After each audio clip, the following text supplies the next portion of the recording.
মানুষের পাশে দাঁড়ান, কিন্তু প্রত্যাশার বোঝা কাঁধে তুলবেন না। কারো বিপদের দিনে পাশে দাঁড়ানো, কাউকে বুক দিয়ে আগলে রাখা, কারো চোখের জল মুছে দেওয়া, এগুলো যদি করেন তাহলে করুন নিঃস্বার্থভাবে। কারণ প্রত্যাশা এমন এক বিষ যা উপকারকেও বিষাদের রূপ দেয়। একজন পথহারা মানুষকে পথ দেখিয়ে দিলেন। কেউ কষ্টে ছিল, তাকে সামান্য সাহস দিলেন। একটা ভাঙা বিকেলে কারো কাঁধ হয়ে পাশে থাকলেন। এসব ভালোবাসার কাজগুলোকে কাজ হিসেবেই রাখুন, হিসেবের খাতায় ভুলেও তুলবেন না।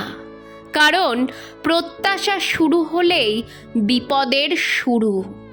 আমি ওর জন্য এত করলাম আর সে আমার জন্য কিছুই করলো না, এই প্রশ্নটাই কষ্টের গোড়ার কারণ। আমি তো ওকে এত ভালোবাসলাম, তাহলে এমন ব্যবহার কেন? এমন ভাবনার ভেতরেই বাস করে অব্যক্ত কান্না। মানুষের প্রতি ভালোবাসা দেখান, কিন্তু মানুষের কাছ থেকে কিছু পাবার আশা করবেন না। ভালোবাসা মানে চাওয়া নয়, ভালোবাসা মানে দেওয়া। প্রত্যাশাহীন ভালোবাসা সেটাই, যেটা সবচেয়ে মুক্ত এবং নিঃশর্ত ভালোবাসা।